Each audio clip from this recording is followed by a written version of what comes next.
ওই মেয়েটা ওরকম করতেছে কেন? মেয়েটা কে? তোমাকে চিনে? কেন নয়ন, এটা কে? এটা আমার বান্ধবী। তোর বান্ধবী তো এটি কে? ওই এমনি ঘুরবার চলো পার্কে, তাই এমনি ঘুরবার লালছি। পার্কে ঘুরবার লিয়ে চুকে বাড়িতে লিয়ে যাবো? না, বাড়িতে লেজা হয়। কিরকম বান্ধবী যে বাড়িতে লিয়ে যাওয়া হবে না?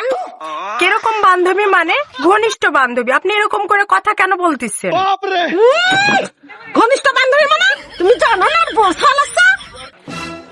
তোমার বউ সালাস আমাকে বলনি কিসের জন্য? পোলালি কে? বেয়াদব ছেলে। মানুষের সাথে প্রেম করার আগে ভাবে চিন্তা করতে পারিস না?